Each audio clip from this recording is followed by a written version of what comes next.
like to welcome you to the Friday main event Class 6A Region Preview, Lee. This is the last one, man. We've got them all in the books. It's been a good run, I think, covering these regions. Yes, sir. As always, again, I'm Mike Molder. He's Lee Teat. We are the Friday main event. Lee, we like to start these shows by kind of recapping the 2019 postseason, bring everybody up to speed on how that season played out, finished out, and it probably help us refresh on it more than anything, I'd say. Yes, sir. But I'll tell you what, Mike, 6A was a lot like 5A. We didn't see any team, I don't think, stuck out. Wasn't an obvious pick like an Alcoa or some of the other odds-on favorites from the get-go. And a lot of teams were playing really well, going into the postseason.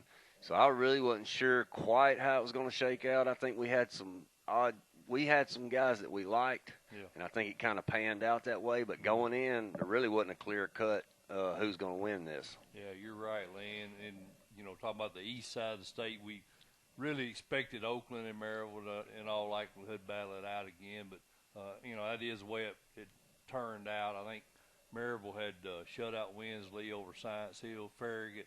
And then I think in the third round, that was the first postseason points they yielded. I think they beat Dobbins Bennett 45-10. And then, of course, that set up that sixth consecutive semifinal between Oakland and Maryville. Crazy. It's crazy, man. It's been dominating. I would love to have seen what a state title against these two teams would have looked like over the last 3 or 4 years. Because in all likelihood, I think at least 3 of those 6 times you would definitely think those two teams were the best 2 teams in the state. Oh, absolutely. It's just, as we like to say, they were victims of geography. Both teams are on that side of the state, and it is what it is. But Maryville wound up getting shut out, Lee, for the first time since, I think, 2012 in that semifinal game, of course, that propelled Maryville to their 24th title game.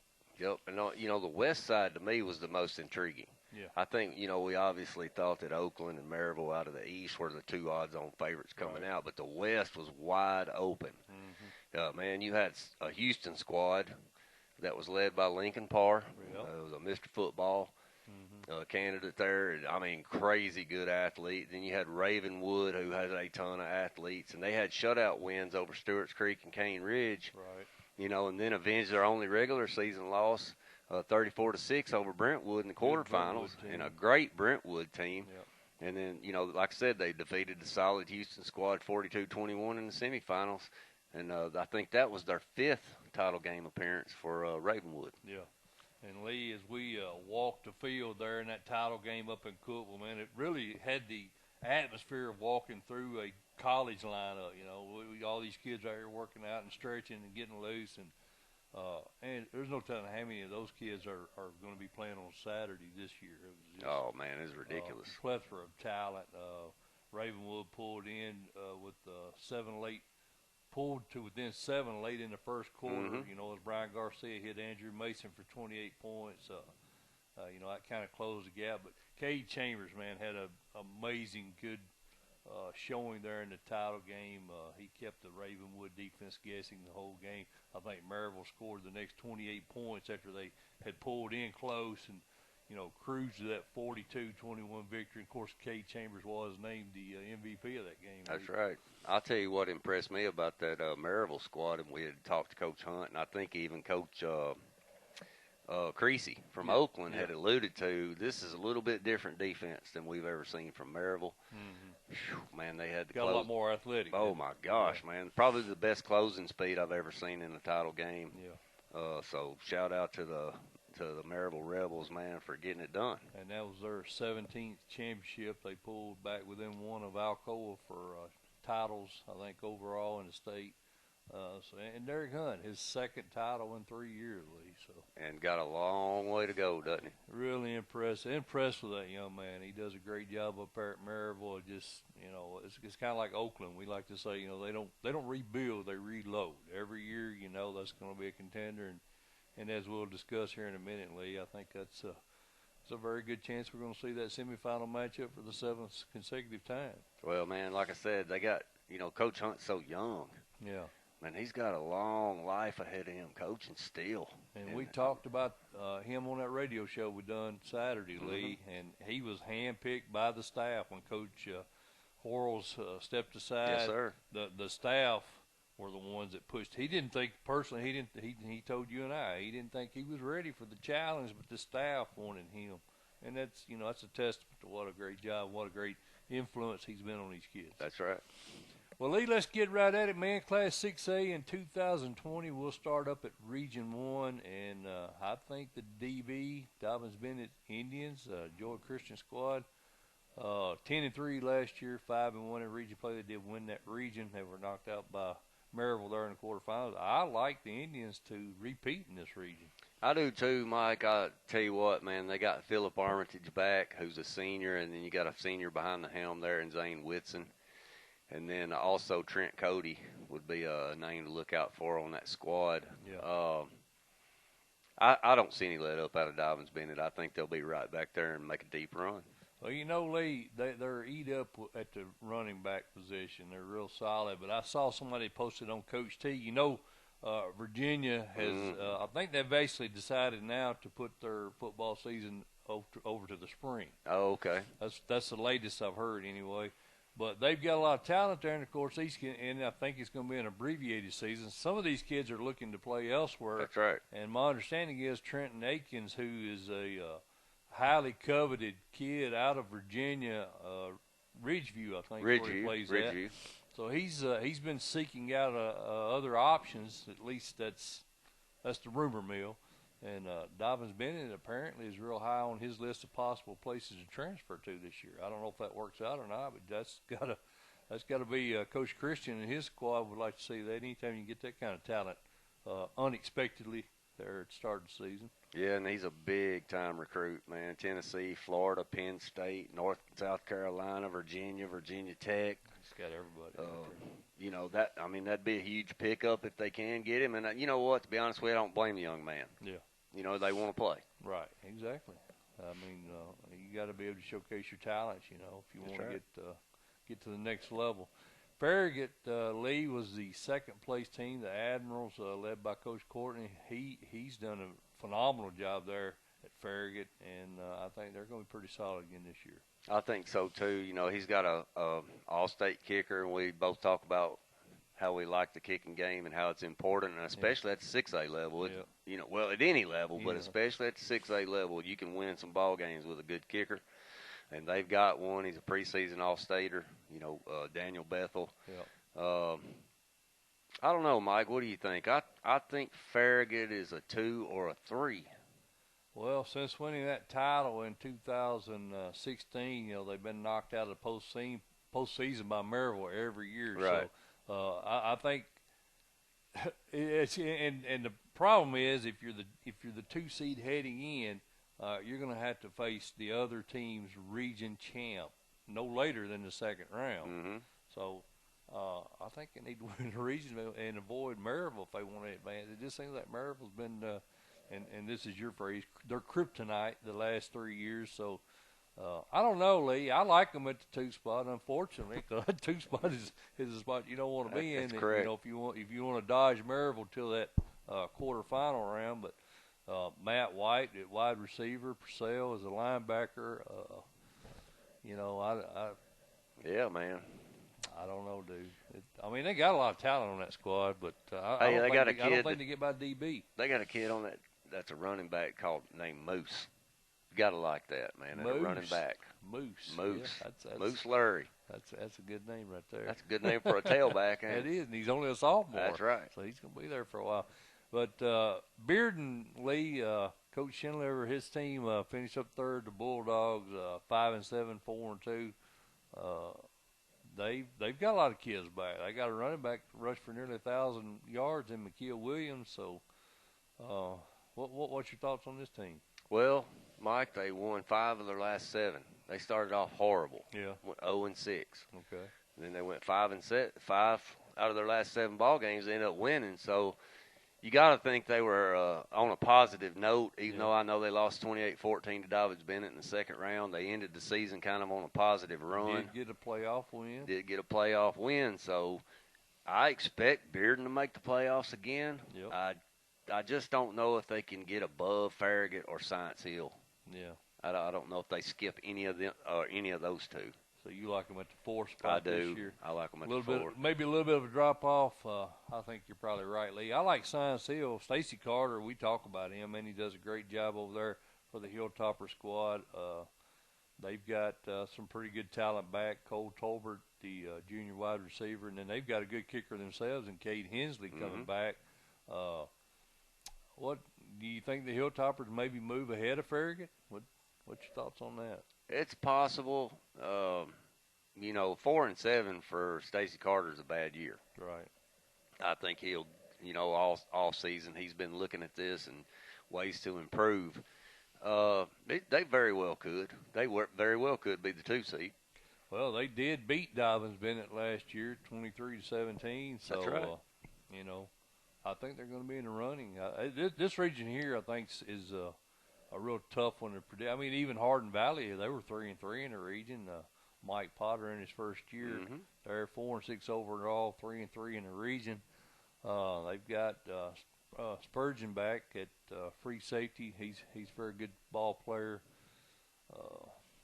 I don't know, Adrian Garcia, the running back's back. He's senior. They got some senior leadership on that line with Sawyer and Will Hoyt both back. So, I mean, he's got some pieces there to be a pretty good team this year. He does, I think. He started off slow with 1-5, which you could expect in a brand-new coach. Right. But, he spent 15 years over there with Coach Black and those guys at Fulton.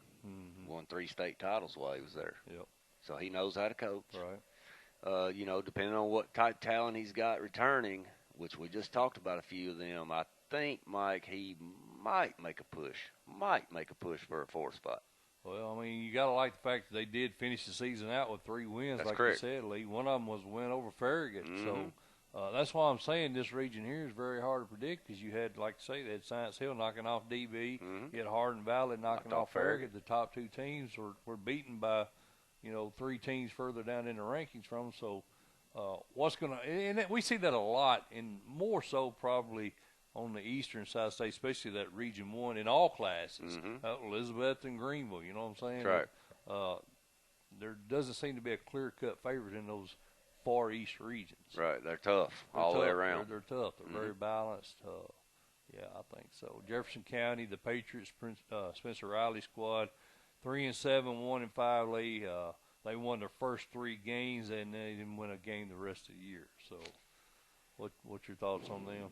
Well, Mike, they did play Farragut tough, 39-34 in the season finale. Right. But Mike, I don't see any room. Yeah, it's going to be tough to move up in this region.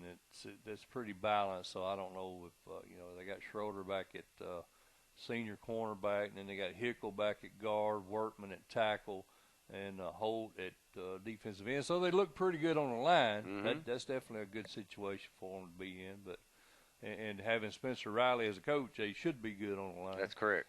He was a good one. He was a good one. I wish he was still playing for the orange and white up there. But Morristown West, Lee, 1-9, 0-6. The only win was over Morristown East in the opener last year. Wound up losing the next 9 games. Might be another long year for Coach Sanders, I think. I think so too, Mike. They looking down their roster, they've got Gonzalez there as a senior linebacker, Delaney, who's a running back, as a junior.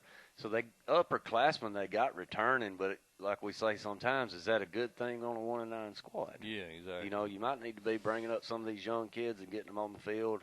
So it'll be interesting to see what West puts out there. They got William Blunt, and they played Cherokee and Carter in non-region play. So they may be able to get some non-region wins, but I think inside the region it's going to be tough for them to pick a win up again this year. All right, Lee, we'll move on to Region 2. Region 2, obviously always highlighted by Maryville. I don't think they've lost a region game in over 20 years. So, it seems like it. No, I mean, literally, I think it was – I looked it up last year, but I don't remember. It was way out there. It was like 2001 or something like that. It's been a long time. Derek Hunt, 41-3, Lee, in 3 years with 2 state titles. I mean, what can you say about this guy? Well, exactly that, 41-3. I mean, the thing that most impresses me about Coach Hunt is obviously he knows his football. He learned from one of the best in Coach Quarles, but, man, he is just such a superb human. Yeah. I mean, he really cares about those kids. He takes them on mission trips, and you know, you can tell he just actively engaged in every part of their life. That's what I like about the man, and I think the kids respond very well. He's to me, man, really even in his mannerisms and how he approaches the game is just like Coach Quarles almost. Good role model. Very good role model. And the interesting thing for me this year for them, obviously, is they're going to have to replace a Tennessee commit tailback from last season's team, and then obviously the quarterback situation, Cade Chambers. But they got Carson Jones coming back as a junior, DJ Burks, strong safety, he's a junior. He's a really good football player. That's right. And you got Zach Braden, the linebacker, junior. The cupboard is not dry. The cupboard is not dry, but it is young. It is very young. This really virtually no seniors on this team that are going to be main contributors. So, you're looking on down, you got Phillips Jr., you know, you got Vaughn, running back sophomore, really good talented kid, Noah Vaughn. Scott at defensive tackle, sophomore. Grubbs, sophomore. So, and we talked to Coach Quarles. We talked to Coach Hunt about this several times last year, you know, and he was really high on these young kids. He thinks that they're going to be as talented as anybody ever had out there. It's just going to be a matter of how quickly they develop, you know. I mean, they got a lot of playing time last year, Lee, but that was a big senior class they graduated. Correct. So that's, you know, this whole season is going to swing on how quickly these kids step into those shoes and mature. Well, they got a couple of, you know, road games that'll break them in real good. One, obviously, is out Alcoa. Well, no, I think they got Alcoa at home this time. That's correct. That's right. They got Alcoa at home. I think they got Fulton. go. Well, that one may wind up. Well, I don't know. I was thinking that might be one because remember Knox County is probably going to be getting started late. You think so? So that game may be one of them that gets moved. Well, so they're really going to have to. That ain't been determined yet, but I know Knox County, they're along with Metro and Henry County. That's another county they've said they're going to extend the no contact. So I don't know what effect that's going to have on the start of the season, but I would assume any region games in that first couple of weeks are probably going to look for places in their schedule to fill them, and I would be shocked if this Maryville-Fulton game actually gets played. I think that's going to wind up being a game that Knox County has to reschedule. Think so? I think so. Well, that means they're going to have to grow up quick. Yeah, you know, and it'll be interesting. I think they walk in the region. Yeah, I do too.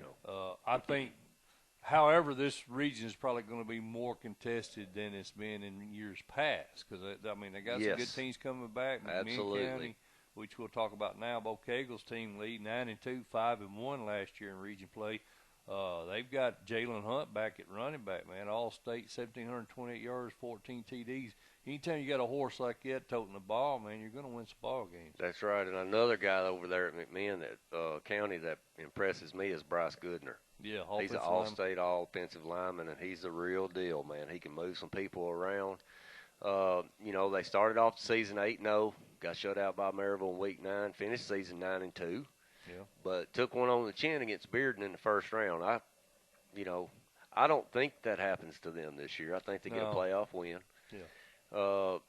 But like you said, Region 2, to me, take away Maryville. Man. It's tough. There's a lot of parity in that league. It is. And Bodie Patton's another offensive lineman.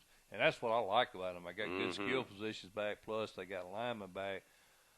So, in spite of the fact, I could see them repeating that 9-2 record this year. They very well could. And then you got Bradley Central. Coach Floyd does an excellent job down there for that Bear squad. My understanding is, though, Trey Curry, the all-state wide receiver they got, I think he was dismissed from the team. At least that's what I've heard. And, you know, but, I mean, they do have Javon Burke, who's another wide receiver. He's the number 25 recruit in the state. And of course, Curry was the number 13 recruit in the state. So, if they did lose Curry, at least they do have a pretty good second option there at receiver. Yeah, they kind of finished a little sluggish. Yeah. You know, lost 3 out of their final 5 games. Right. So hopefully they don't have that hangover going in and can get things righted. I know if they did lose Curry, that's a huge blow. Right. But I think Coach Floyd's fine. He'll be in the playoffs. Well, he's got to focus on that Cleveland team.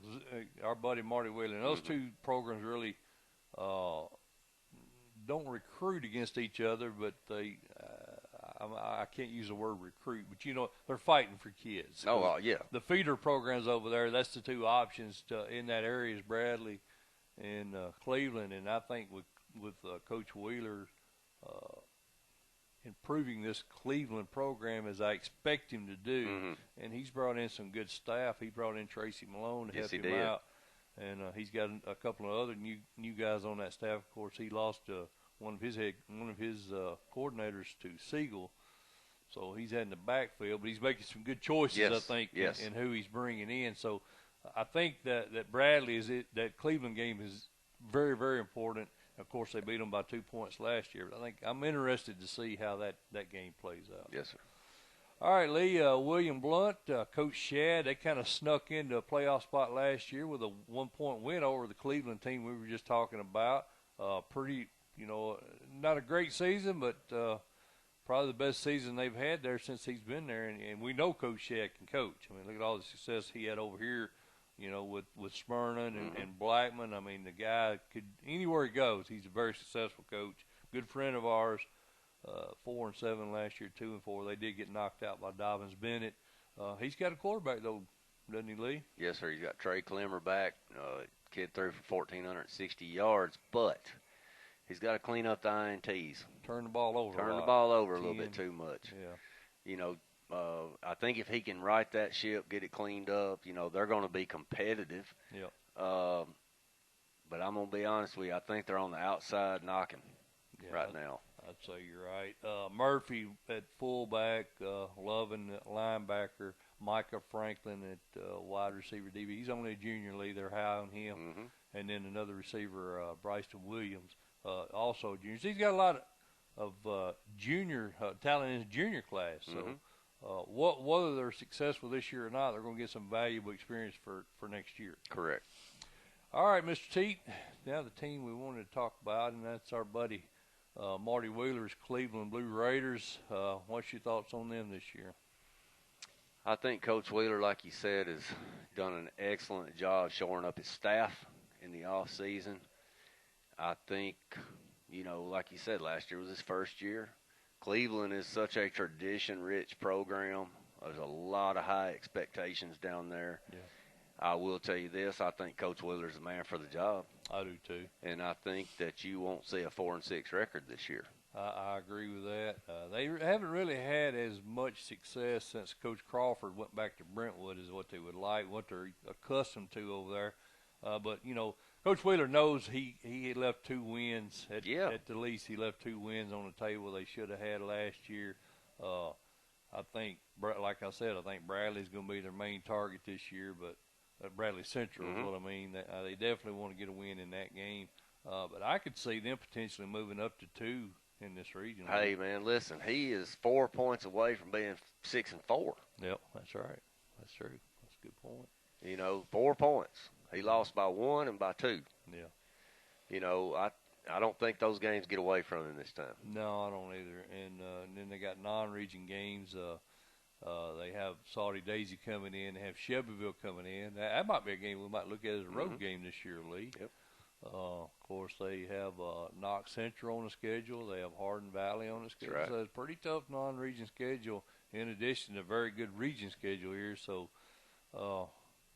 he can do it, though. A guy can coach. Yes, sir. He can flat-out coach, and I like to give him a hard time, but I got to give him respect when it comes to ability to coach. And Marty Wheeler definitely was a good hire there at Cleveland. Lee Ottawa, Scott Chandler had a really good first year there with the Owls, but they kind of dropped off a little bit last year, 3-7, 2-4. I think they lost 3 of those games by 3 points or less. So, there you go. They could have easily jumped into the mix and playoff spot had they won those close games last year. What's your thought on the Owls this year? They got their out-of-region schedules, David Crockett, Red Bank, Saudi Daisy, and Ray County. So, Mike, I don't know, man. This team right here has been kind of the one that I don't know how to predict. Yeah. I don't know. I know they got Fisher Perry back. Right. Who's a senior wideout, Tanner Rhodes, senior defensive tackle. Then you go down Troy Berrien, he's a running back, he's a junior. Mm-hmm. And then they got Lane Moore, who's a senior quarterback. So they got plenty of upperclassmen. Right. I don't know what to expect out of the Owls. I think they may be on the outside looking in a little bit. I think you're right, Lee. I don't know. I think this region's going to be really tough to move up into the playoffs. But the fact that they were close, yes, in so many games That's last exactly year, right. I definitely wouldn't count them out. I could see them slipping in as a 3 or 4 spot very easily this year. Heritage Lee, the Mountaineers, Tim Hammontree squad 0-10, 0-6. I think Coach Hammontree sat down at the start of the season, Lee. I'm just guessing here, and he told his team, I want you to score 14 points in every game. The last 5 games of the season last year, they scored 14 points. I don't know if I've ever seen that before. I think 6 of their 10 games, they scored exactly 14 points. That kind of stuck out to me as kind of weird. Well, I mean, if you score 1 point and you hold the other one to 0, you win. It's all good. Well, of course I was being sarcastic. Yeah. I just kind of jumped out at me as an odd stat. But, I mean, I'm sure Coach Hammontree would like to put more than 14 points on the board. Absolutely.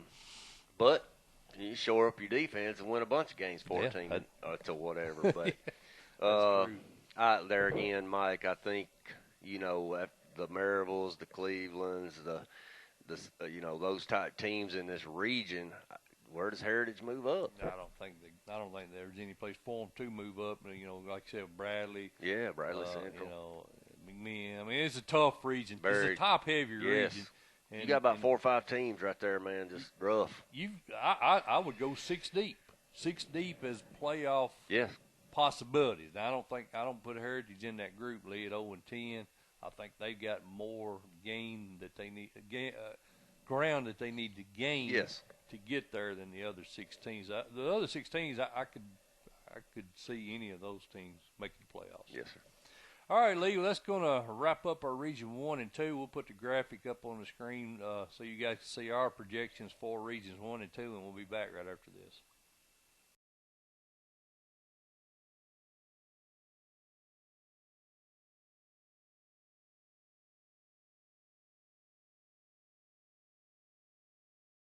All right, Lee, that was Regions 1 and 2. We went a little long in that segment. We'll have to try to clean it up a little bit so we can get out of here. Don't hold these guys up for 3 hours here covering Class 6A. But we're going to roll right into Region 3, Lee. And the team that's dominated this region for the last 5, 6, 7 years has been Oakland. And Coach Kevin Creasy, man, he's done a heck of a job there in his 5 years at Oakland, 66-6, Lee. And I'm not sure, but I know at least 4 of those losses were to Maryville. Mm-hmm. I know Whitehaven got them one time. I'm not sure. It may have been 5-1. I can't remember anybody else that beat. Can you? Well, they did lose. That Hoover, wasn't it? Yeah, maybe. I think they lost to Hoover in that Classic, Mid-10 Classic. So, that was his first year there, I believe. Yeah, I believe you're right. Yeah. So I was trying to figure out where the 6 losses were. So I know Whitehaven in the title game, and I think Hoover, and then I think it was 4 to Maryville. That's pretty darn good, buddy. I may be wrong about that, but that sounds right. I didn't look that up, but that's crazy, isn't it? Yeah, and guess what? He's reloaded plus some. Yeah, absolutely. This year, I mean, he has got an absolute lineup.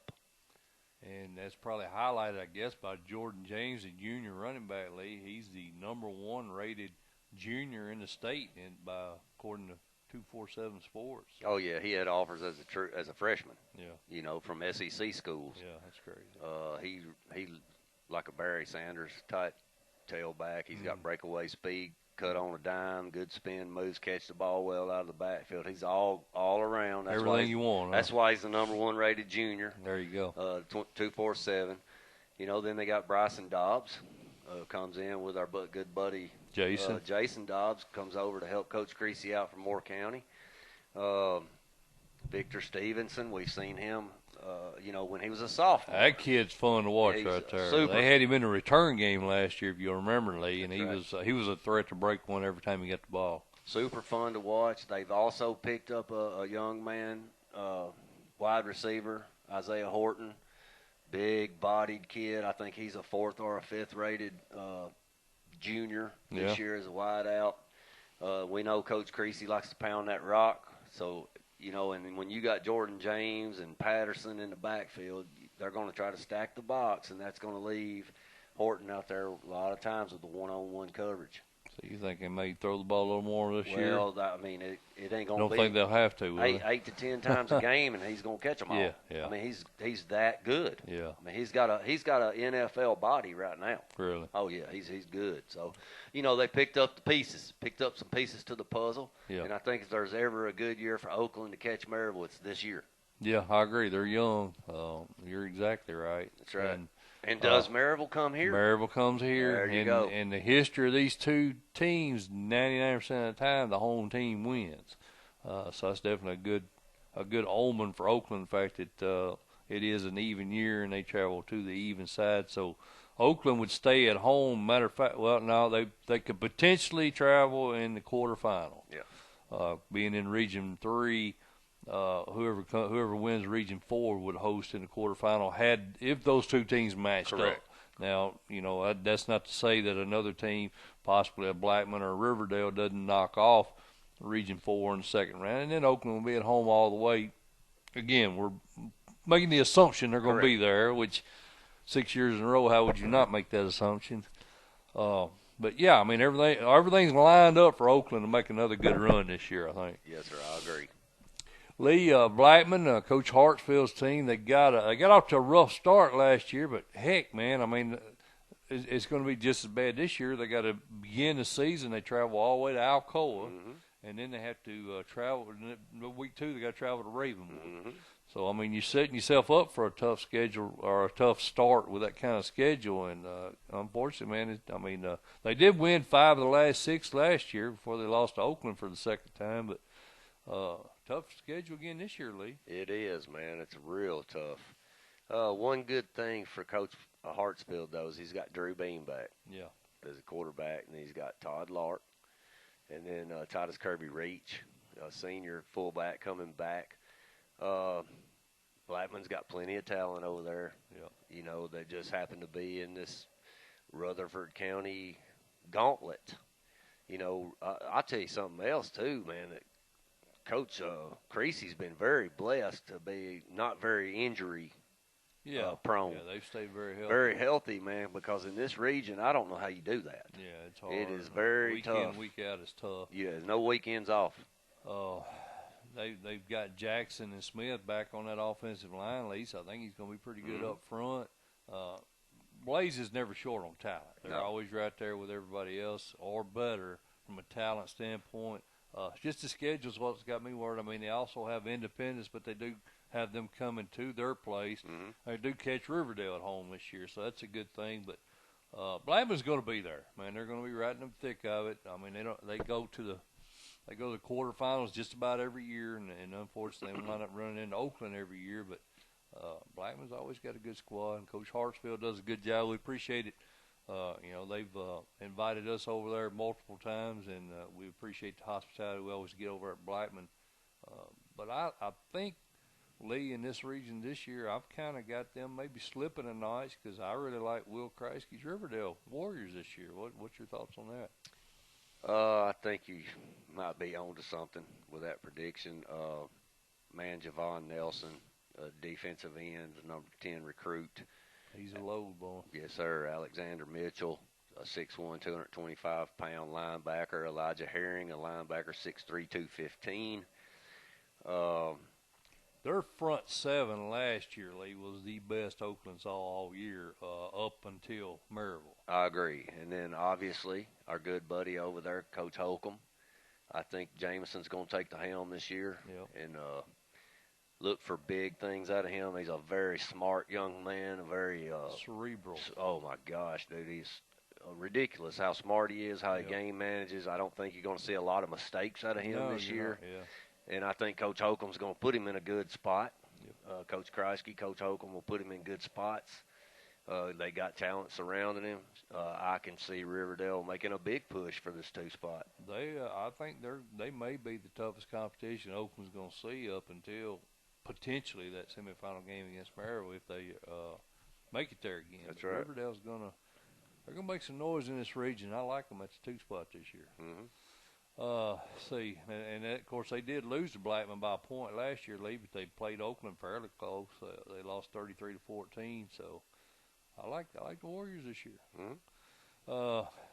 Moving on down, Lee, and I think you're pretty high on this next team, Cookville, the Cavaliers. I think that you kind of got Coach Maynard as a sleeper in this region, don't you? Don't sleep on him, man.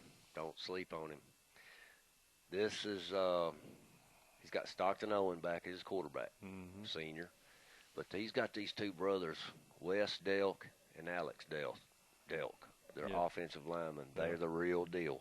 Okay. They are. They're the real deal. I mean, like lightning fast. Are they big twins kids. or? Yeah, they're brothers. Okay.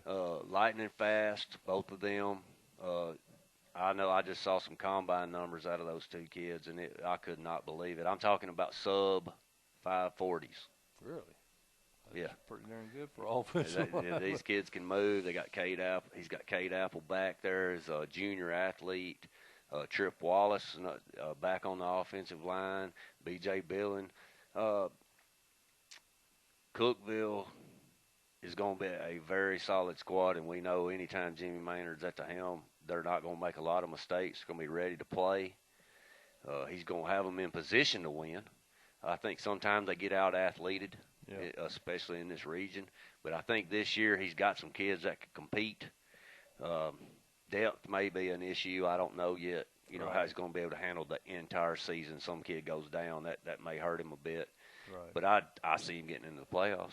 I think that even though it's non-region play, Lee, they opened up with losses to Upperman and Livingston Academy last year. Sir. I think they need to pick up those 2 wins. I think it kind of sets the tone for the season as they roll into a very tough region. So I think those non-region games are really going to tell us a whole lot here in week 1 and 2. I agree with you. I do. I like the pick, man. I like them as a playoff team, no doubt. Warren County showed a lot of improvement under first-year head coach Matt Turner. Lee Teat, I think they're gonna knock on the door a little bit and maybe upset a few teams. I don't know that they're playoff ready yet, but C.J. Taylor at running back returning. Of course, he had 891 yards, 15 TDs, and then they got Clay Thompson back as well. So I think the Pioneers may be maybe not necessarily a playoff team, but I think they're going to be very competitive this year. I do too. I think, they caught it last year, though, kind of had a good time to get 3 region wins. Yeah. I think Siegel's going to be improved this year, and I think Rockville's going to be improved. It'll be a tough road for Warren County. I was tickled to death with Coach Turner getting that 4-6 record, but 3-4 in the region. Yeah. It's going to be very hard to repeat that. Yeah, they were knocking on the playoff spot last year. They were just right on the verge of it. If they could have pulled up, said there at Cookville, who knows. Dude, we mentioned some of their kids back. Coffee County, Doug Green, 2-8 in his first year there, taking over for our buddy Coach Ryan Sikowski. Is that right? Okay, yeah, Sikowski. That's bad. The guy ain't been gone that long. I was already forgetting his name. But Coach Turner, Coach Green, 2-8. Lee, he's got his quarterback back, Matthew Pittman. What's your thoughts on the Raiders this year? Oh, man, they're just like I said, this is just a brutal region, buddy. It's not much room from the bottom 4 to the top 4. Yeah. And like we talked about earlier, you got Siegel. It's going to be much improved, I think. I think so, and then too. the Rockville squad also. And so, I don't know, man. Marshall Haney, Jalen Williams, Zach Galley. And does have a lot of seniors Andrew returning. Hyde. Yeah, a lot of seniors on this team. They do they do host Franklin County this year. I think they have to go to Tullahoma for that coffee pot game. And got to put points on the board. Got to put points on the board. Absolutely right. I may have to ease over and watch that coffee. I think pot they game would average 8 points a game. Yeah, you're not going to win many games with that, are you, Lee? Yeah, they got to put points up. Yeah, absolutely. Siegel, you just mentioned them under new management. Our buddy Coach Wheeler lost his OC. Adam Renshaw, we mentioned that a little bit earlier, takes over that Siegel program. 1-9 last year, 1-6. You think they get better, right? I think they get better. I do. I mean, Oakland and Siegel are what, 2 miles apart? Yeah. I think 231 splits the zone right It there. does. Siegel can keep some kids on that side of 231. I think they got some talent that'll be around. Jalen Moody's back, defensive lineman. Wes Spahn, defensive lineman. Drew Sledge, a good kicker over there. Yeah. Brandon Kaiser, Noah Harville. So, they got some players. But it being Coach Renshaw's first year, it'll be, I think, a tough season for him, but I think they improve.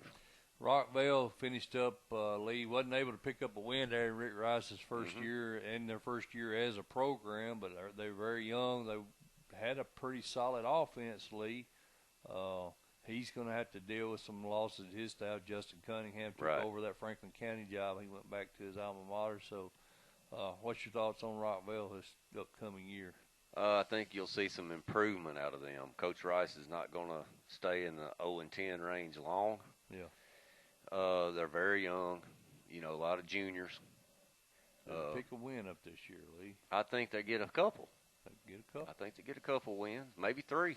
They got Franklin County, Clarksville, and Laverne as non-region games. So you think potentially get a win there, maybe get a Siegel, maybe get a Coffee County, maybe get a Warren County, one of those teams possibly. Very possible because, that area out there at Rockville is growing so fast. It is. And they got good facilities. It's a brand new school, and they're going to pick up a lot of kids. And he's got, obviously, a ton returning, got a lot of game experience last year.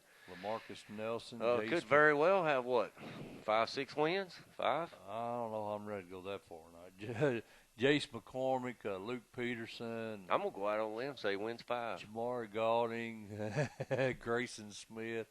That's a big jump, Lee. I think he wins 5. From 0-10 to 5-5. I'm not going to go that far. I think he picks up Laverne, Franklin County, Clarksville, Warren County. Laverne's got a new coach this year. Franklin County's got a new coach this year. I think he gets them. Thinks he gets them. I do. You may be right. He's got a lot of Coach kids. Rice knows what he's doing, man. Absolutely, he knows what he's doing. Not disputing that, my friend.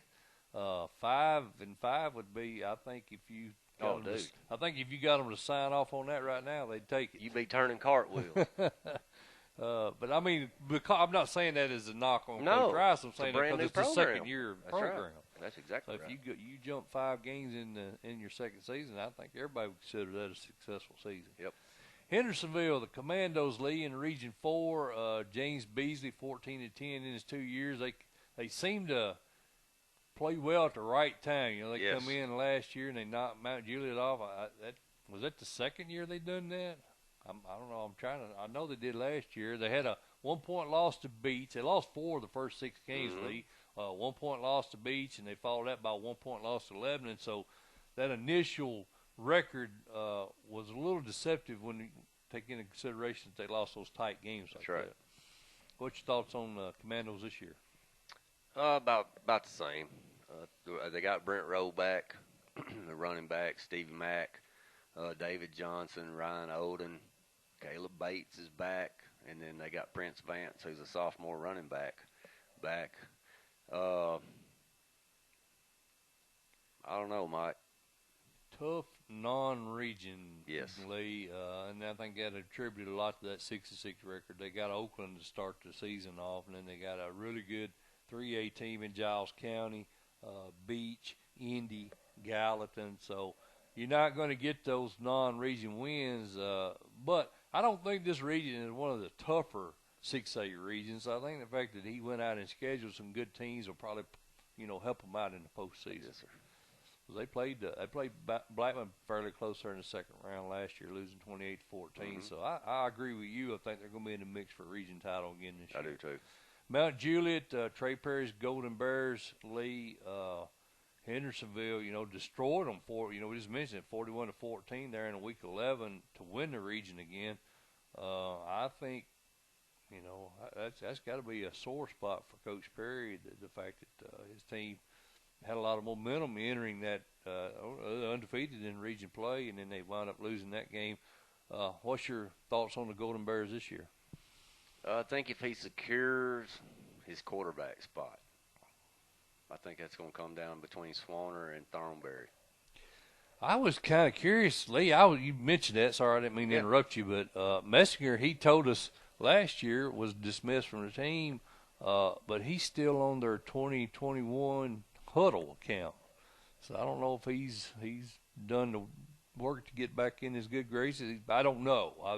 I thought that was odd that he was still listed on the latest huddle account. So he may be back this year. I'm not sure. But go ahead with what your thought was. Well, he's got a huge senior class, 30 seniors. Yeah. So that's a good thing. That's a good thing. The thing that worries me about Mount Juliet going forward, not necessarily this year, though, is Green Hill. Yeah. How many younger kids is that going to pull away from Mount Juliet? It's got to pull some. Yeah, it's going to be interesting to see how they handle that. But I think Coach Perry's fine this year, and I think he'll be right there in the top. Still trying to get a new field over there, isn't he? Yeah, I think he's in title contention, though, for Region 4.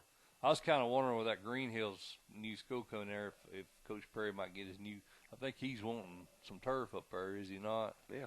And I was wondering what the process. I think they actually started a private fund trying to get that to happen. I think so, I don't know man. where they're at on it. I think so, but if you ever get a chance to go watch a game over there at Mount Juliet, man, it's awesome, a great venue. I love it. Great venue. So they don't have the track around the field over there, so you're right up on top of the field, which I love the fact. I love teams that still do that because that track it kind of isolates the crowd, from the actual game itself. Yeah. So that's one thing I love about it. And we had a good time up there last year. Great venue. We had Coach Roger Perry sit in with us there on the Friday main event along with Trey. That was a good experience. That was one of my favorite weeks last year. All right, Lee, let's move on down to Wilson Central and Brad Debman, another friend of the show. Matter of fact, that was a game we went and saw, I believe, wasn't it, Lee? It was Mount Juliet and Wilson Central. They did begin the season 4-0 last year, so we had them kind of as a sleeper to win the region. They did lose their next 4 games, though. Had a disappointing 2-point loss to Laverne in that run. What do you think the Wildcats do this year? They'll be in they'll make the playoffs, I think. They got C.J. Hatchett, senior tailback, Justin Smith, Jesse Richardson, Tristan Lewis is back, the junior quarterback. He looked good last year. Yes, sir. So I think Wilson Central is going to be very competitive. Yeah. Very competitive. Can they overtake Mount Juliet or Hendersonville? No. Don't think so. I don't think so. Well, what about your friend Coach Gentry's Lebanon Blue Devils? What's your thoughts on their possibilities this year? I think they're in the hunt for the 2 spot. In the hunt for the 2 spot. I do. I think they're in the hunt for the 2 spot. Coach Gentry's 18-15 in 3 years, but he came into a program that hadn't won a mess. It was an absolute mess. 2 ball games a season forever, Yep. So I think he started to turn the corner. Yep. Now he has the real deal tailback in DeQuante Shannon. Mm-hmm. He's a difference maker. William Seats over there is a tight end. Hayden Rigsby's a good athlete for him. Jackson Monette. Much like Cookeville, because Coach Gentry coached under Coach Maynard for so long. Very seldom are you going to see Lebanon out of position, right? Making some kind of a boneheaded play call. Fundamentally sound. They're very fundamentally sound. They're going to stay in ball games. I'll tell you what, Mike, that 34-0, Oakland beat them 34-0 last year in the first round. Mm-hmm. But the first half of that ball game, that score was not indicative of the first half. Of course, Oakland pulled away, obviously more physical in the second half, but I think Coach Gentry's going to be fine. I think he's definitely in the playoffs again. Well, if they hadn't had that 1-point loss to Wilson Central last year, Lee, they would have been, they would have finished in a tie for a region title. Correct. They would have definitely avoided that first-round matchup with Oakland that they seem to get into every year. Mm-hmm.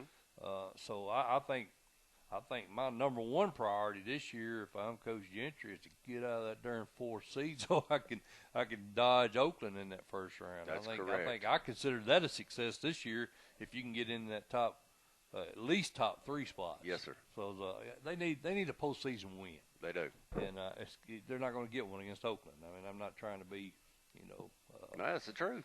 Yeah, I'm trying to remain positive on the Blue Devils half. But well, Region 4, they're not going to beat Oakland. Region 4 has a difficult time with Region 3. They do. They do. They have a difficult time. I'd like to see him, like you said, get out of that 4-hole. Yeah. Get into the 2 spot. Actually, would be the great. great. Yeah, and then they got a chance at getting that first round. Get them a playoff win under their belt and get on a little roll. Rossview, Lee, missed the playoffs last year. Todd Hood, 62-47. So he's overall 16-16 his 3 years at Rossview. Any chance they move up this year? I don't see it, Mike. Justin Williams, Harry Gillum, Mark Anthony Prescott, Corey Bolster, and Corey Gibbs, and of course Aaron Bolster is back at quarterback. Some of the kids they got back, Lee. I agree with you. I don't think there's any place for them to move up in this region. Then we look at Station Camp under new management. Brent Alexander, who was a former NFL safety, he coached at John Paul prior to coming to Station Camp. He's the new head coach. 0-10. What's your thoughts? Any way they improve this year? They'll improve on an 0-10 record. I think that's a great hire. Yeah. A really good hire. Thing about Station Camp is, man, you're over there and you got Hendersonville and Beach surrounding you, and Gallatin. Yeah.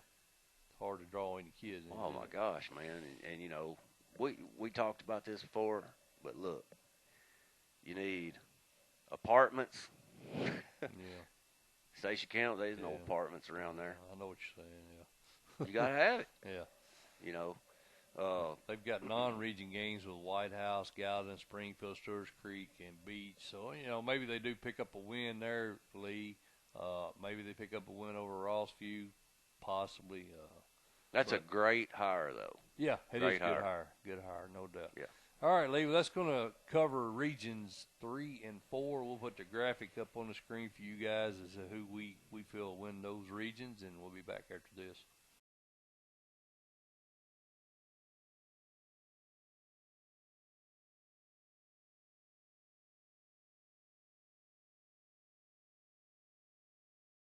All right, Lee, that was Regions 3 and 4. We're going to jump right in with Region 5. Our buddy Eddie Woods wins the region title again, Lee.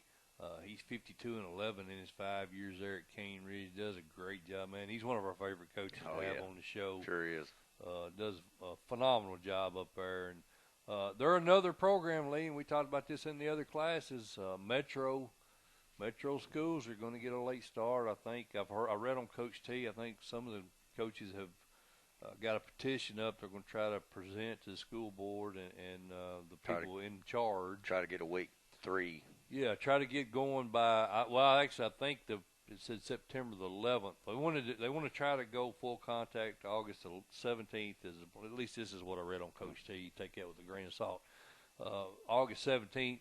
Then they want the first games to be September 11th. So that would put them. I think that would make them miss week 3. And put them in week. It may catch week 3. I'm not sure, but I know they were trying to push to get the week 3 matchups. Yeah, that would be great, but I think they're probably going to miss week 3. But and that's what I'm thinking anyway. At least that's the way I read it. So, but if that happens though, Cane Ridge has McGavick scheduled for week 3. They have Stewart's Creek scheduled for week 4. Now they do have open date on October the 9th in common with those two. So my hunch is a McGavick game. And they probably have already done it or already in talks to do it. McGavick, Cane Ridge gets moved October the 9th would be my guess. I would think so. But at any rate, yeah. Hey, Coach Woods has got an absolute stacked roster. Yeah. I mean, he's got Quentin Barnes. We've been watching him forever. Yeah. Started as a freshman. He's a number 7 recruit. Adonai Mitchell, wide receiver, has already committed to Georgia. He's a number 11 recruit. You got Jaden Payne, Cameron Pleasant. Xavion Clemens, quarterback, senior, 1,900 yards last year, 27 TDs in 8 games. Yeah. Quintarius Lusk, number 23 recruit in the state, according to Rivals. Yeah. You know, Tyroid Good. Just on and on. I mean, it's just on and on and on down the line. They are very talented. They are very talented. They've got they get an opportunity to avenge that opening loss to Pearl-Cohn, one of the games that the quarterback did miss last year. They get that in. Well, I said they do. They won't get to play it. I hate that. I would like to see that game. That'd be a good one. That'd be a lot of talent. But yeah, I'm sorry. I forgot. That was originally their week 1 game. Yeah. But, yeah, that's not going to happen now. I hate that. I really hate that. Hate it. Me too. But, yeah, like you said, Lee, a lot of talent back for this Raven squad. They're going to be tough to beat. I think they're easily the favorite to capture this Region 5 again this year. Smyrna, Matt Williams, one of our favorite coaches. We got a lot of favorite coaches, but Yeah. In all seriousness, we do love these guys and appreciate the time they give us. But Matt Williams, man, he's one of those that every year, Lee, he invites me out to. I mean, he sends me a personal invitation to come out to practice and watch them, and really enjoy that, and appreciate the good relationship we have with him. They got knocked out by Independence again, Lee. It seems like they draw Independence in the first round every year. Got them 28-10, but he's got some talent back, doesn't he, Lee? He does. Zion Rucker, I work with his mom. She told me last night that Zion has committed to the University of Illinois. Okay. So congrats to you, Mr. Rucker. Yeah. Then he's got Keller Williams, that's his son, a very solid offensive lineman. Brady Collins, a tight end. I've seen these kids play from the time they were little. Yeah. You know, and I tell you what, he's got some really good senior leadership on that team and some good hands right there to be in. Yeah. He started a freshman, I think, last year at quarterback. I think you're right. So he'll have some good snaps under his belt last year. He'll be back. I think Smyrna's going to be fine. I know they're going to be in the playoffs. They need to pick up some quality wins. They got to. That was one thing that stuck out to me. They had a quality win over Riverdale and a quality win over Stewart's Creek, but they didn't perform well in their other games against good competition. Couldn't put points on the board, Yeah, but I attribute some of that to them starting a freshman. Yeah. East Nashville, Cane Ridge, Ravenwood, I think they lost those games by an average of 40 points. They only put up 7 points total in all 3 of those games. So they got to get better when they're playing a tough team. Yes. And that's not something you're used to seeing out of a Matt Williams-led team. They're usually always competitive, and I think they get back to that this year. McGavick, Lee Teat, Jay Gore's Raider squad. What's your thoughts on McGavick this year? Well, we skipped over Stewart's Creek. Let's jump back up to Stewart's Creek. Let's do so. Stewart's Creek is they got new management. Talk about it, man. You know about it. Your kid plays for them. Yes, sir. Ben Caudill. Coach Caudill has had stints under Ron Crawford, Marty Uverard, and Thomas McDaniel. That's a pretty good who's who, isn't it? I tell you what, I wouldn't let my kid play for just anybody or any program. Yeah. I really like this guy. I can attest to that because you and I, as recently as 3 months ago, were talking over who you was going to send your kid to. Yeah, and I tell you what impresses me about him, he's a very young head coach. He's a player's coach, but he's super wise for his age. Yeah. And believe it or not, man, he has got a pretty doggone good lineup coming back. Jalen Moore is the real deal. He's a Division I wide receiver. Alex Crinks, his quarterback's a very heads-up ball player. Gabe Walker's the tailback, is the junior, is really good. But the difference maker this year for Stewart's Creek is going to be any time they get inside of a 50-yard field goal, they can kick it and make it. Really? Upton Belafont just got rated number 2 in Cole's kicking count for the nation. And at one point this year, he was number 1 in the Sailor count. Really? Yeah, I mean, he can put it through at 55. He's just a junior. Just a junior. Yeah. Guaranteed touchback, averages about 5 seconds hang time on punts. And that's a weapon. And anytime that ball, if it's 50 yards and in, it's money if the snap's right. Yeah. It's money. So that's a big weapon for him. And I think they're going to use it. But Coach Caudill a defensive guy, too. A lot of people don't know that. He loves defense. Yeah. And my good buddy Jimmy Maynard, I was talking to him just like me and you were talking about, right. Hey, what around here is a good spot, you know. Yeah. And he told me a long time ago that he witnessed Coach Caudill coaching some defense. Mm-hmm. And he said, I knew he was going to be a dang good coach because he said when he was coaching those defensive kids up, he said he was spot on with everything. Yeah. So I'm tickled about it. I think Stewart's Creek's on the rise. Are they going to win this region? I don't know if they can compete with Cane Ridge right now, but I think they're going to be pretty doggone good. Well, they were sitting at 8-1, Lee. Yes, sir. Heading into that Smyrna game last year, wound up losing that game 24-21. Mm-hmm. Of course, they fell to Had some key Ravenwood, injuries in that game. They did, and they felt a Ravenwood fall on that. But I agree with you, Lee. I like them. I like them at the 2 spot this year. I don't think they're going to. King Ridge just got too much talent this year. Yes. But I do. I like them to get a home postseason game this year. I think so. Now jumping back down to McGavick, Jay Gore's team, they lost to Brentwood 38-6 last year. They started the season, Lee, with 7 straight losses. One of those losses was a 1-point loss to a Dixon County squad. They did rebound and won the final 3 games, and 2 of those games was over Laverne and Overton, which put them into postseason play. What's your thoughts on them this year? I think they're on the edge. They're going to hover right there. Yeah. Oh, depending on how the ball bounces. The one thing I think that's going to hurt McGavick this year is they had a huge senior class graduate. Right. I got them on the outside looking in, knocking at the door. But they do have a Kouza back, Isaiah Burns, Sean Maker, Charles Cross. So, they do have some pieces. I just think that heavy graduating class might. So if you got them on the outside, I'm thinking you're probably seeing the Laverne Wolverines moving into a playoff spot this year. I am. I think Laverne, of all the schools in this particular region, except for Cane Ridge, Laverne probably has as many athletes or more walking the sidelines. That's probably unbelievable. True. Yeah, that's been kind of the general thought about Laverne for many years. For a long time. And region opponents, even going back to the days with 7 AAA, Mike Woodward comes over. Of course, Stanton Stevens leaves after several years there at Laverne, and several years a lot of people felt they underachieved under his leadership. That's so correct. They'll be anxious to see.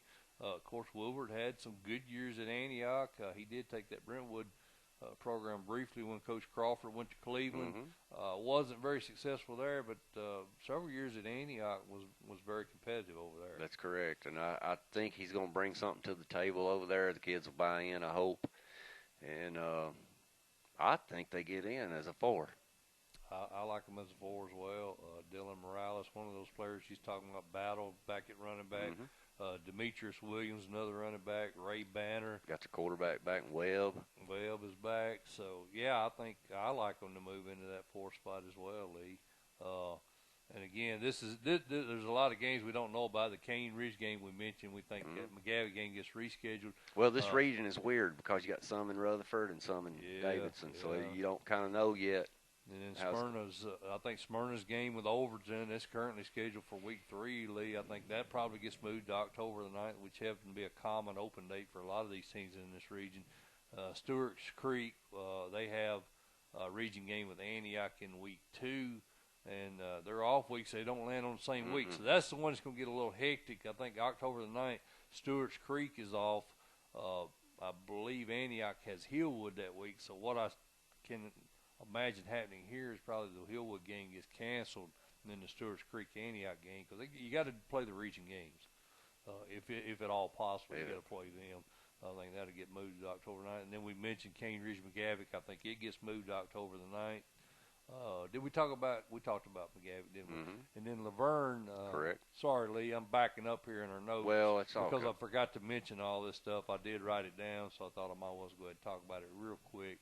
And Laverne and Antioch, that game gets moved from week 3 to week 4, I think, because they don't have a common off date also. And the week 5, both teams have non-region games. So in all likelihood, if they're able to play week 4 as the beginning, that week 3 game will get moved to week 4, and then their non-region games are canceled. That's the way. If I was over that region, that's probably how I'd plan to do it. Smyrna and Overton, week 3 game will be moved to October the 9th. What about Overton? Cole Peoples there, 1-9 in his first year at Overton, Lee. What's your thoughts on them? They graduated a ton of seniors, Mike, off of last year's 1-9 squad. That might be a good thing. Yeah, might be. I don't know, Mike. I just don't see them getting into the playoffs. I think they're going to be competitive. They're always competitive. But I just don't see them moving up. Edward Ford, Michael Yates, Holenfeld, Robert Corbin, some of the kids that got coming back. My buddy, Coach Buddy Brown, he's on staff there with his son, and he and I have been in contact a lot. And they're really worried about how all this is going to play out. With them, I'm sure any Metro team would be, but he's hitting me up every day wanting to know if I've heard anything, and unfortunately, I don't know anything more than anybody else, but there's a lot of concern there, and some Metro coaches as well. That's and right. There's a lot of concern over how they're going to work all these games in. Antioch, Lee, 0-10, 0-6, may have been the worst team in the state last year in 6A. They only scored 40 points total all year. I think they were shut out in 5 games. The defense gave up an average of 53 points. Ian Marshall there in his first year. I don't see things getting any better there at Antioch this year. Do you? I don't. I hate to say that, but I don't. Richard Shelton returns at quarterback, but again, just not a lot about offense and even less defense last year. So I think it's going to be another long year for Antioch. Lee, let's move on into Region 6. Brentwood, Ron Crawford, we're really excited about this. This may be the best team he's had since that 2002 title game. I think so. Just talk about some of the kids coming back on this team. Well, the big thing you gotta love is Granzow coming back. His quarterback. I mean, this kid is an absolute competitor. There's guys out there got way better numbers. Yeah. But he threw for 1,500 yards, 14 touchdowns, and 4 INTs last year. But he is super competitive, and he also has Walker Merrill, a Tennessee commit. Yep. Who is a stud. He can fly. He's super competitive. He's got Luke Walters back, Jake Brock, Davius White, Hayden Wilhelm, Scott Collins, Damon Owens, the number 31 recruit in the state. John House, who's 6'2", 185. He's the number 19 recruit. Correct. He has got an absolute lineup. 6'2", 185 as a cornerback, man. That's freaking great. Yes, sir. That's next level size. And we all know about Coach Crawford. It's pretty funny, when you see Coach Crawford walks up to you, talking to you. He's just an old country guy, But I tell you what, man, when it comes to football, you don't find too many dudes that know. Ain't none better. So I think he is got a team this year, buddy. Yeah, I like them to probably take this region this year. Yes, if they don't, it'll be a surprise to me. And they won it last year, but they did lose to Ravenwood, if you remember, in postseason play in the quarterfinals, 34-6. But Ravenwood, Matt Daniels, man, we really like him. One of the really good young coaches in the game.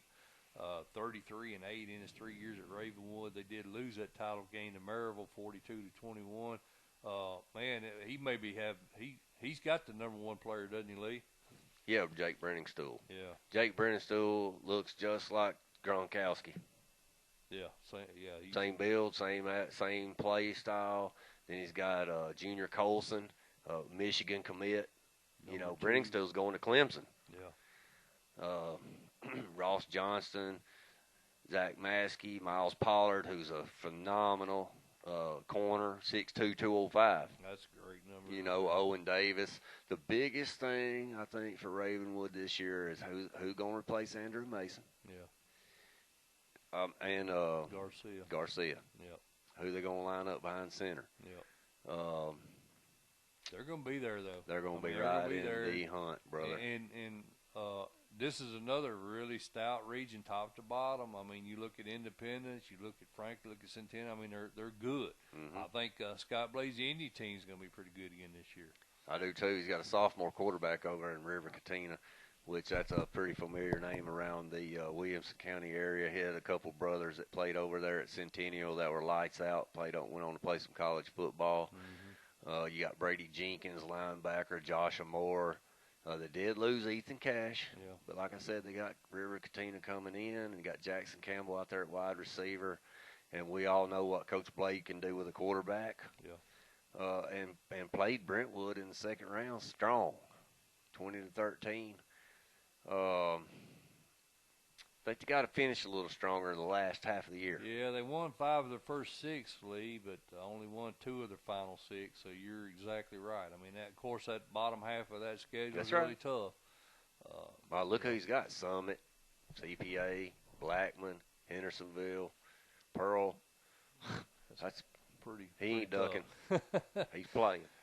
Franklin, our buddy Donnie Webb, after a 4-6, or they lost 4 out of their first 5, Lee, they made the quarterback change that we suggested. They went to Josh Nichols. We were high on Nichols going in. They won 4 of the final 6, got in the postseason.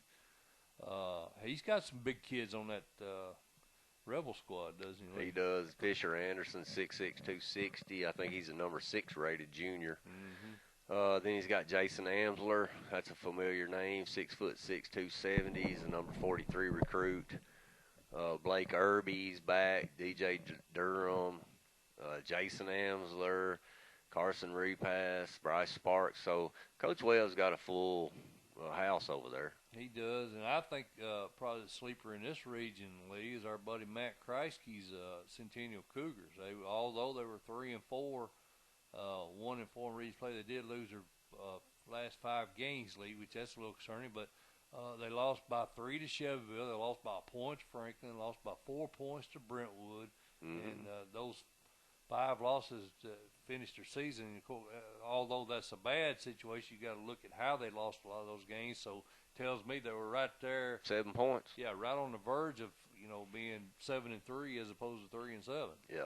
So that may be a sleeper team here in this region. Could very well be. He's got Cannon Plowman back, Cooper Allen, Tucker Tremaine, Eli Cornett, Brennan Jones, Forsey. I mean, he should be fine. Yeah, I mean, Williamson County's just eat up with talent, much like Rutherford County is.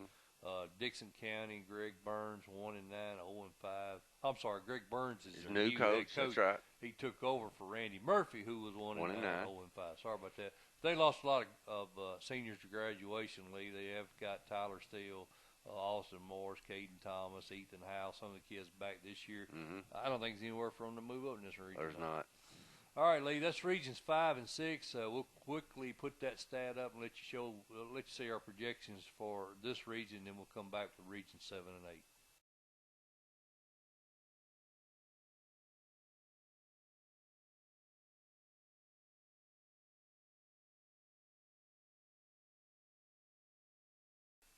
All right, Lee, that was regions 5 and 6. We'll head quickly into region 7. Region 7 dominated last year by the Houston Mustangs. Yes, James sir. Thomas, 23-2 in his 2 years there at Houston. He's done a heck of a job as a head coach there, hasn't he? Absolutely. Obviously the question this year is who's replacing Lincoln Parr? Right. Mr. Football winner, superb athlete. But he's got Josh Mathis coming in, and he also has Ben Stiegel, Will Stiegel, Harrison Wilkes, Luck Needham, R.H. Franklin. And when you go 13-1, those kids got all kinds of playing time. His underclassmen got a lot of playing time last year. I think they're going to be fine in Region 7, Mike. Yeah, I do too. They knocked Whitehaven off. Really, really good Whitehaven team. Knocked them off 27-6. As you mentioned, averaged 40 points a game behind Lincoln Parr. But I think those kids, the fact that they, averaged that much meant that they were getting significant playing time in that second half for those younger kids. So I agree with you, Lee. I think they'll be fine this year. Collierville, Coach Joe Riccone's team finished second last year. He's got some pretty good talent on that team, doesn't he, Lee? He does. Ethan Hassler, the number 35 recruit. Scotty Alexander, I think he's the number 36 recruit. He got Duple Travion, 584 yards rushing last year on 7 TDs. Collierville's going to be right in the mix. They're going to be right in the mix. I agree with you. And then Bartlett, the third-place team last year, Lee, that's another team I think's got a lot of talent coming back this year, led by Ty McNeil at quarterback. That's right. And I'll tell you what, Lance Tucker did a pretty good job last year, 6-5. Took one on the chin in the first round, but I think he's Ty McNeil, is back as his quarterback. Thomas Jones, Malik McDaniel. So he's got plenty of talent, and I think Bartlett's going to be pretty doggone good. Yeah, well, they'll have October 30th circled on their calendar this year because I'm sure they feel that 1-point loss of Dragons, they probably feel they should have won that game against Collierville last year. Collierville. I'll get that right in a minute. I don't know why I'm struggling with that, man. They traveled to Bartlett this year, and their only loss was to Germantown by 10. Or they only lost to Germantown by 10. I'm sorry. I don't know, brother. What's your thought? Do you think potentially we flip flop here, or do you like Collierville to repeat as the number 2? No, I like Bartlett. Like Bartlett at 2. Cordova, Marcus Wimberly's squad, Lee finished up finished 4th in the region last year. I think maybe Coach Wimberly's squad moves up a spot. What do you think about that? I do too. I like Arian Page. The number 37 or 39 recruit in the state. Travion Hawkins. You know what I like is he's got all these good senior defensive players. Yeah. And they're all good. Right. So I think Cordova is going to be a little better on defense this year if they can just show up a little bit get some firepower on offense. They should be pretty good. Yeah, and this was like a touchdown game, I think, between Cordova, Collierville, and Bartlett last year. They were all within a touchdown of each other. So you see that again? Yeah, I think it's going to be tight competition between those again. I expect you could probably flip-flop any of these 3 teams. I still like Houston at 1, but I think the 2nd, 3rd, and 4th spot in this region are up for grabs. And I don't know. I wouldn't even count Arlington out. Arlington, typically a pretty good program as well. They played Collierville and Cordova close. They split those games, but were trampled by 42 points against Bartlett. So you got to throw them in the mix too. I mean, that's really outside of Houston. I think it's a good balance in this region. I do too. Zach Baker's back at quarterback for that Arlington squad. Jake Golday, he's good. Yeah. Linebacker, running back. Cannon Limbaugh. Going to be interesting that region. Region 7 is going to be. It's got a lot of parity, don't it? It does. And I think, of course, they didn't fare well in the first round, losing 3 out of 4. I think Houston was the only team that was able to knock off one of those Region 8 teams. But this year, maybe they do a little better in postseason. Whitehaven, 10-2, 3-0. Their only losses were obviously to Houston. Then they lost a game out of state, I believe, didn't they, Lee? One of those Mississippi teams. That's what I'm thinking. They lost to. I don't have it in my notes. Don't even look. They lost to Brentwood Academy. Oh, yeah, you're exactly right. That's who it was. Yep. I don't know why. I was thinking it was North Little Rock was out, but they won that game. You're right. And then they beat South Haven as well. For some reason, I was thinking it might have been the year before last Haven. But you're right. And they got Brentwood Academy on the schedule again this year, but they get to host that one. That's correct. Rodney Salisbury, one of the best coaches in the state, man. He's 168 and 39 in his 16 years there at Whitehaven with a couple of state titles. What do you think? Lost one of the best linebacker squads you'll ever see. All 3 of them inked with the University of Tennessee. Yeah. All 3 of them. That's crazy, ain't it? Man, that's going to be the key to this team. Yep. How does he replace them? I don't know if he can. Yeah. I think it'll be by committee. Right. But one thing that we know about Coach Salisbury and in Whitehaven in the Memphis area. Going to have talent. Oh, my gosh, dude. You walk down there and their third stringers are 6'2", 225, and look like a Under Armour model. I mean, they all just look good. They're good athletes. Coach Salisbury knows how to get it out of them. Hey, he's going to be right back in the hunt. Well, they got Marcus Taylor back at running back, Jamal Frazier. They list a lot of these kids at running back, but I'd say they're athletes would be a better term for them. Alexander Whitmore, big defensive end. Lou Ball, and then, of course, he's 6'5", 332. Man. He's talking about size. Bailey Henderson, another tackle. Bodie, Darius Bodie. Yeah. Look out for him, too. He's a real deal. Yeah, I think Coach Salisbury's right back in the hunt, buddy. I do, too. White Station, I thought Reed Yarbrough did a really good job in his first year there, kind of making them relevant again. The Spartans 75-2-1. They did get knocked out by Houston in the second round, but I think the Spartans are going to be pretty good again this year. I do, too. They got Kendall Mathis, Greg Rubin, Ray 24th in the state. Yeah. Recruit. Jalen Carver, Jeremy Boland. We got a tough schedule, buddy. Yeah. Real tough schedule. Yeah, Arlington, Hernando, Mississippi, Christian Brothers, Carter. They play MUS. Mm-hmm. They play a lot of them really tough private schools over there on the west side of the Yes, state. sir. So they got a pretty brutal schedule. Christian Brothers, I think I mentioned that. Mm-hmm. That's Thomas McDaniel's team. That's correct. Memphis Central Lee, the Warriors didn't finish as well as I thought they would. They did improve at the end of the year. I think they won 3 of the last 5 games to close, and then played real close against Whitehaven there in the second round, 13-0. Couldn't score on that good defense we were just talking about, but I think Central made you right. I think we know the guy can coach. Yeah, and he's familiar with Memphis. Yeah, that was a good hire. You know, he was great at Raleigh, Egypt. Yeah, I think it was a real good hire. You know, last year just ran into a little problems. I think he had some transfers that came in, didn't get cleared to play. Something like that, but I know he lost a kid this year. You know, Renard Gwynn moved out to Texas, Arlington, Texas. But I think Coach Wright, they're going to be fine. They got plenty of talent too, buddy. Well, what about Germantown? They got new, of course, Tommy Farrell was in there 1 year, and they dropped to 2-9, 0-3. Didn't have any success at all under him, but I thought they went out and got a really good hire in Gene Robertson. Yes, sir. Fairleigh, and he was 27-9 there at Fairleigh, so I like the Red Devils hire with Coach Robertson, who was groomed under our buddy Rodney Salisbury over at Whitehaven. So I think that was an excellent hire by the Red Devils. Do you see them moving up this year? I do, because I think Michael King and Will Fisher is going to be a deadly 1-2 combo. Fisher is a great quarterback. Yeah. Then you got Gerald Salter, offensive line senior, and Cole Croft right there, senior offensive lineman that can protect Fisher. Whew.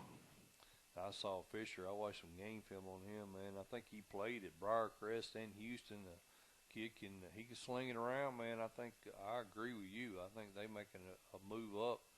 Of course, we know all 4 of these teams are going to make postseason, all 4-team region, but it just remains to see how they're going to be seeded. But this I don't think Germantown's 2-9.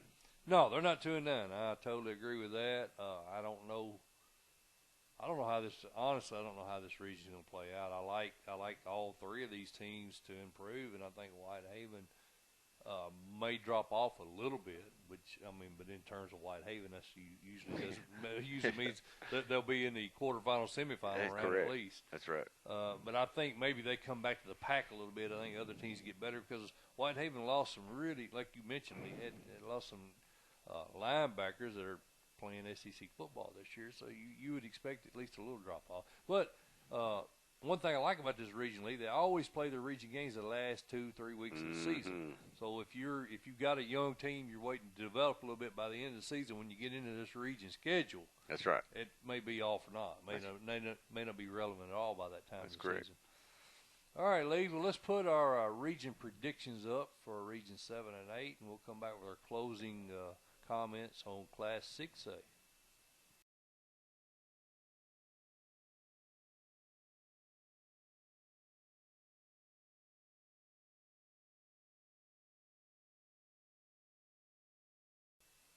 All right, Lee, that's going to conclude our coverage of Class 6A. Much like last year, we got the normal teams up toward the top. I think over in the East League, we most likely see the same semifinal. What do you think about that? I think you're correct. I think Maryville and Oakland is what I'm looking at right now. Is probably your semifinals out of the East. With honorable mentions to I think Riverdale and I think Dobbins Bennett. Yes. And Bradley. So I mean, there's some teams that could get in the mix, but if you pin us down right now and say who's going to be in the semifinal, I think Oakland and Maryville. I agree with that. And then Lee, you and I were just talking about in that break, more parity I think over on the west side, don't you think? Oh, definitely. To me right now, Mike, and this is just my opinion, I like Brentwood. Brentwood, Ravenwood, right there are real close to getting to the title game, and then a little further west we go. Well, actually not. It would be Cane Ridge. Yeah. They're right here in Middle Tennessee. They're stacked with talent. And then, obviously, you can never count out Whitehaven. Yep. Whitehaven, Indian, and Centennial, I think, are going to – that Region 6 is really tough. Yes. Top to bottom, Region 6, maybe the toughest region in the state. But I agree with you. I really like Eddie Wood's Cane Ridge team. I mean, they're offensively, they're going to be hard to stop. Now, it's whether the defense can keep up. I think that's a question mark for Cane Ridge. I think nobody's going to shut them down with all that offensive explosion they got. They're going to be tough. They're going to be a tough out for anybody, no doubt. But I agree with you. I like Brentwood. If you made me pick a team right now, and we had them, I think, is our number 2 spot, if I remember rightly, in our preseason top 10. So I'm looking at a Maryville, Oakland, a Brentwood, Whitehaven semifinal. Very well could be. Whoever comes out of that 5-6, that third quad, who comes out of that Region 5, Region 6, I like them to go to the state title. I agree. So that's the way we see it here on the Friday Main Event. Lee, we want to thank Coach T, Jim Thompson, jumping on with us again this year. We appreciate the affiliation to CoachT.com. I think that's the best high school website in the state. So if you're not familiar with CoachT.com, please log on there. And if you like what you find, he's got Plus membership available, and that's by donation. You know, what you rank what it means to you to be a Plus member. I mean, there's no stipulation you got to pay $100. You pay $20. You pay $10. Whatever the website is worth to you, make that your donation, and you're a Plus member. You got access to the Plus boards. It gives you a lot more options, a lot more freedom to navigate around the website. But CoachT.com and Elaborate Images. Lee, we appreciate Marsha Howard. She does all our hats, shirts, all of our signage, and we appreciate Marsha hooking up and helping us out again this year. Yes, sir. All right, for Lee Teat, I'm Mike Molder. This has been a production of the Friday Main Event. We'll see you guys when the season starts.